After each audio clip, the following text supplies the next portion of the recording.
அஸ்ஸலாமு அலைக்கும் வரஹ்மத்துல்லாஹி வபரகாத்துஹு. அல்லாஹ் நேசிக்கிறான். அல்லாஹ் யாரை நேசிக்கிறான்? அல்லாஹுடைய தூதர் ஸல்லல்லாஹு அலைஹி வஸல்லம் அவர்கள் சொன்னார்கள், இந்த பூமியிலேயே அல்லாஹ்விற்கு விருப்பத்திற்குரிய நேசத்திற்குரிய இடங்கள் பள்ளிவாசல்கள், அல்லாஹுடைய இல்லங்கள் அமைந்திருக்கக்கூடிய இடங்கள் என்று. அப்படி என்றால் யார் அல்லாஹுடைய இல்லங்களோடு மஸ்ஜிதுகளோடு தங்களை தொடர்பு படுத்தி வைத்திருக்கிறார்களோ அவர்களை அல்லாஹ் நேசிக்கிறான். அல்லாஹுடைய தூதர் ஸல்லல்லாஹு அலைஹி வஸல்லம் அதனால் தான் சொன்னார்கள், நாளை மறுமையில் அல்லாஹ் 7 கூட்டத்தார்களுக்கு அரிஷின் நிழலை அளிப்பான். அதில் ஒரு கூட்டம் பள்ளிகளோடு தங்களுடைய உள்ளங்களை இணைத்து வைத்திருப்பார்கள். பள்ளியை விட்டு வெளியே வந்தால் மீண்டும் அந்த பள்ளிக்குள் எப்போது நுழைவோம் என்று ஏக்கத்தோடு இருப்பார்கள். அதை தங்களுடைய உள்ளங்களோடு அன்போடு இணைத்து வைத்திருப்பார்கள் என்று அல்லாஹுடைய தூதர் ஸல்லல்லாஹு அலைஹி வஸல்லம் அவர்கள் சொன்னார்கள். அல்லாஹ் ரப்புல் ஆலமீன் குர்ஆனிலே சொல்கிறான், வஅன்னல் மஸாஜித லில்லாஹ், பள்ளிகள் அனைத்தும் அல்லாஹ்விற்கு சொந்தமானவை, அல்லாஹ்விற்கு உரியது என்று. அல்லாஹுடைய தூதர் ஸல்லல்லாஹு அலைஹி வஸல்லம் அவர்கள் சொன்னார்கள், அல்லாஹுடைய இல்லங்கள் ஒவ்வொரு இறையஞ்சக்கூடிய அடியானுடைய வீடுகளாகும் என்று அல்லாஹுடைய தூதர் ஸல்லல்லாஹு அலைஹி வஸல்லம் அவர்கள் சொன்னார்கள். அதனால் தான் சொன்னார்கள், அல்லாஹுடைய தூதர், யார் இந்த பூமியில் அல்லாஹுடைய இல்லத்தை அமைப்பாரோ அல்லாஹ் அவருக்கு சொர்க்கத்திலே ஒரு வீட்டை அமைப்பான் என்று அல்லாஹுடைய தூதர் ஸல்லல்லாஹு அலைஹி வஸல்லம் அவர்கள் சொன்னார்கள். அல்லாஹுடைய தூதர் அதை நிர்வகிப்பவர்களுடைய சிறப்புகளை சொன்னார்கள். யார் நாளை வறுமையில் அல்லாஹ் ரப்புல் ஆலமீன் அழைப்பான், என்னுடைய அண்டை வீட்டார்கள் எங்கே, என்னுடைய அண்டை வீட்டார்கள் எங்கே என்று மலக்குகள் கேட்பார்கள், யா அல்லாஹ் யார் உன்னுடைய அண்டை வீட்டார்கள் என்று.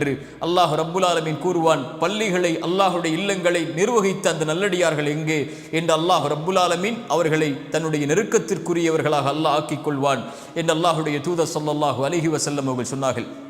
அல்லாஹுடைய தூதர் ஸல்லல்லாஹு அலைஹி வஸல்லம் மேலும் சொன்னார்கள், யார் காலையிலும் மாலையிலும் அல்லாஹுடைய இல்லங்களை நோக்கி நடந்து செல்கிறார்களோ அல்லாஹ் கண்ணியத்திற்குரிய இடத்தை நாளை மறுமையில் சொர்க்கத்தில் அமைப்பான், அவர்கள் காலையிலும் மாலையிலும் செல்வதற்கு என்று அல்லாஹுடைய தூதர் ஸல்லல்லாஹு அலைஹி வஸல்லம் அவர்கள் சொன்னார்கள்.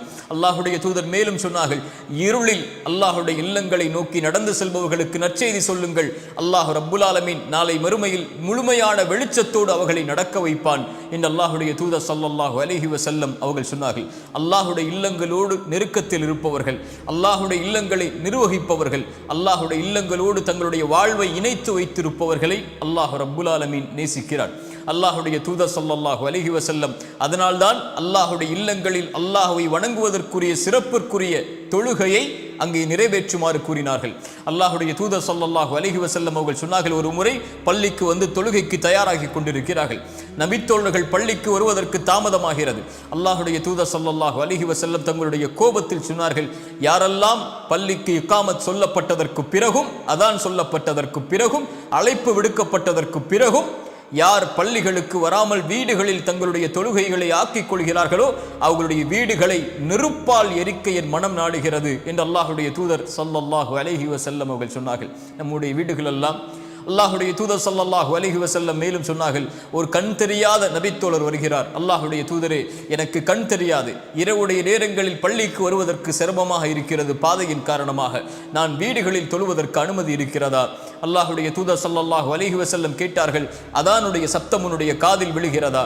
அவர் சொன்னார், ஆம் என்று. அப்படி என்றால் உனக்கு எந்த ஒரு அனுமதியையும் நான் பார்க்கவில்லை என்று அல்லாஹுடைய தூதர் ஸல்லல்லாஹு அலைஹி வஸல்லம் அவர்கள் அந்த நபித்தோழருக்கு சொன்னார்கள். நமக்கு கண் தெரியாதா? அல்லாஹ் ரப்புல் ஆலமீன் நம்மை சீரமைப்பானாக. அல்லாஹுடைய தூதர் ஸல்லல்லாஹு அலைஹி வஸல்லம் சொன்னார்கள், உங்களுடைய வீடுகளுக்கு அருகில் அல்லாஹுடைய இல்லங்களை அமைத்துக் கொள்ளுங்கள். உங்களுடைய ஊர்களில், உங்களுடைய மக்கள் வாழக்கூடிய இடங்களில் அல்லாஹுடைய இல்லங்களை அமைத்துக் கொள்ளுங்கள், அதை சுத்தப்படுத்துங்கள், அதை நறுமணப்படுத்துங்கள், அது அல்லாஹுடைய இல்லங்கள் என்று அல்லாஹுடைய தூதர் ஸல்லல்லாஹு அலைஹி வஸல்லம் சொன்னார்கள். அல்லாஹுடைய தூதர் ஸல்லல்லாஹு அலைஹி வஸல்லமுடைய காலத்தில் அல்லாஹுடைய தூதருடைய இல்லத்தை, அல்லாஹுடைய தூதர் தொழக்கூடிய அந்த பள்ளிவாசலை சுத்தம் செய்யக்கூடிய ஒரு பெண்மணி மரணித்து விட்டார்கள். அல்லாஹுடைய தூதர் அந்த மரணத்திற்கு பிறகு வருகிறார்கள். நபித்தோழர்களை பார்த்து கேட்டார்கள், அந்த பெண்மணி எங்கே என்று. நபித்தோழர்கள் சொன்னார்கள், அல்லாஹுடைய தூதரே, அல்லாஹுடைய இல்லத்தை சுத்தப்படுத்தி அந்த பெண்மணி மரணித்து விட்டார்கள், அவர்களை அடக்கம் செய்து விட்டோம். அல்லாஹுடைய தூதர் கூறினார்கள், எனக்கு தகவல் கூறியிருக்க கூடாதா, எங்கே இருக்கிறது அந்த மன்னரை என்று கூறி அல்லாஹுடைய தூதர் அந்த பெண் அடக்கம் செய்யப்பட்ட இடத்திற்கு சென்று அவர்களுக்காக துஆ செய்தார்கள். ஏன்? அவர்கள் செய்த பணி அல்லாஹ்விடத்திலே மேலான பணி. அல்லாஹுடைய இல்லங்களை சுத்தப்படுத்தக்கூடிய பணியை அல்லாஹ் நேசிக்கிறான். அல்லாஹுடைய தூதர் அந்த பெண்மணிக்காக அல்லாஹ்விடத்திலே துஆ செய்தார்கள். அவர்கள் மரணித்ததற்கு பிறகும் இத்துணை சிறப்புகளையும் உள்ளடக்கிய, இத்துணை கண்ணியங்களையும் உள்ளடக்கிய அல்லாஹுடைய இல்லங்கள் இன்று அழுது கொண்டிருக்கிறது. உங்களுடைய ஊர்களில் அல்லாஹ்வுடைய இல்லங்கள் இருக்கக்கூடிய நிலைமைகளை கொஞ்சம் எடுத்து பாருங்கள். முன்னால் இருந்த தலைமுறை, வரும் தலைமுறைகள் எம்முடைய ஊர்களில் தொழுகையாளிகளாக மாற வேண்டும் என்பதற்காக அல்லாஹுடைய இல்லங்களை பல லட்சங்கள் பல கோடிகள் செலவழித்து அல்லாஹுடைய இல்லங்களை அமைத்த இல்லங்கள் எல்லாம் அடுத்த தலைமுறை வரும்போது கண்டும் காணாமல் வெறும் கட்டிடங்களாக மட்டும் நிர்வகிக்கப்படக்கூடிய காட்சியை பார்க்கிறோம். அல்லாஹுடைய இல்லங்களில் உங்களுடைய ஊர்களில் நீங்கள் சென்று அதனுடைய கழிவறையின் நிலைமையை பாருங்கள். உங்களுடைய வீட்டின் கழிவறையின் நிலைமையை பாருங்கள். அல்லாஹுடைய இல்லங்களுடைய கழிவறைகள் எல்லாம் பொது கழிப்பிடங்களை விட மோசமான நிலையில் இருக்கக்கூடிய காட்சியை பார்க்கிறோம். அல்லாஹுடைய தூதர் இறையஞ்சக்கூடியவனுடைய இல்லம் அல்லாஹுடைய மஸ்ஜித் என்றார்கள். ஒரு முஃமினுடைய வீடு அல்லாஹுடைய மஸ்ஜித் என்றார்கள். உங்களுடைய வீட்டிற்கு மேல் நீங்கள் பேண வேண்டிய உங்களுடைய முதல் வீடு அல்லாஹுடைய இல்லம் என்றார்கள். இன்று கழிவறைகளுடைய நிலைமை, அன்றைய காலத்தில் கட்டப்பட்ட கழிவறைகள் ஒரு ஆணுடைய மர்ம உறுப்புகள் வெளியே தெரியும் அளவிற்கு சிறுநீர் கழிக்கக்கூடிய நிலைமையில் கட்டப்பட்ட கழிவறைகள் கூட இன்று வெறும் அங்காடிகளைப் போல் பாதுகாக்கப்பட்டு அதே நிலைமையில் இருக்கிறது. அல்லாஹுடைய வீடுகளுடைய கழிவறைகளை பாதுகாக்காமல் அதை பராமரிக்காமல் உங்களுடைய வீட்டின் கழிவறையை நீங்கள் எவ்வளவு கோடிகளை லட்சங்களை கொடுத்து செலவழித்து எதை வாங்கப் போகிறீர்கள்? நாளை மறுமையில் அல்லாஹ் இதை குறித்து உங்களிடத்தில் விசாரிக்க மாட்டானா? அந்த ஊரில் வாலிபர்கள் இருந்தால் கவனத்தில் எடுங்கள். ரமதான் இருக்கிறது.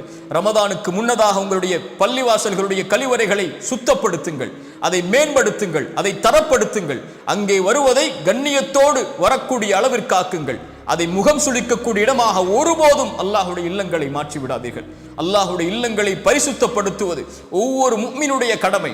ஒவ்வொரு ஊர்வாசிகளாக வாழக்கூடிய உங்கள் எல்லோர்கள் மீதும் கடமை. வாலிபர்களே, அதை உங்களுடைய தலையான பணியாக எடுத்து அல்லாஹுடைய இல்லங்களுடைய கழிவறைகளை ஒவ்வொரு வாரமும் ஒவ்வொரு நாளும் ஒவ்வொரு வக்திற்கும் அதை சுத்தப்படுத்தக்கூடிய பொறுப்பை எடுத்துக்கொள்ளுங்கள்.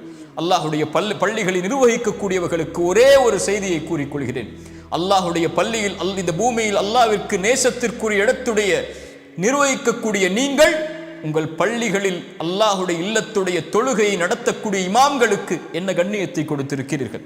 இந்த தலைப்பை நான் எடுப்பதற்குரிய காரணமே அதுதான். அடுத்த தலைமுறைக்கு பள்ளிவாசல்களுடைய இமாம்களை கிடையாது. இதை இந்த தமிழ் சமூகம் புரிந்து கொள்ள வேண்டும். அல்லாஹுடைய இல்லங்களில் நிர்வகிக்கக்கூடியவர்கள் கவனத்தில் எடுத்துக்கொள்ள வேண்டும். இதை ஒரு எச்சரிக்கையாக சொல்லவில்லை, ஒரு அன்பின் அறிவுரையாக கூறுகிறேன். அடுத்த தலைமுறைக்கு இந்த பள்ளிகளுடைய இமாம்கள் என்ற தரத்தில் இருக்கக்கூடிய ஒரு சமூகம் உருவாகவே செய்யாது. ஏன்? அந்த இமாம்களை நீங்கள் எந்த கண்ணியத்தில் வைத்திருக்கிறீர்கள் என்பதை பொறுத்துதான் அடுத்த தலைமுறை அந்த இடத்திற்கு வரும். உங்கள் வீட்டில் வேலை பார்க்கக்கூடிய ஒரு வேலையாளின் சம்பளம் கூட இன்று பள்ளிகளில் தொழுகை நடத்தக்கூடிய இமாம்களுக்கு கிடையாது. அவர்களுக்கு வீடு வாசல் இல்லையா? அவங்க வீட்டின் வாடகை எப்படி கொடுப்பார்கள்? அவர்களுடைய குழந்தைகளை எப்படி படிக்க வைப்பார்கள்? அவர்களுடைய குடும்பத்தார்களை எப்படி அவர்கள் பராமரிப்பார்கள்? ஒரு ஏழையின் தரத்தை விட ஒரு இமாமின் தரம் கீழே இருந்தால் அடுத்த தலைமுறை அந்த இடத்திற்கு வருவதற்கு எப்படி ஆசைப்படும்?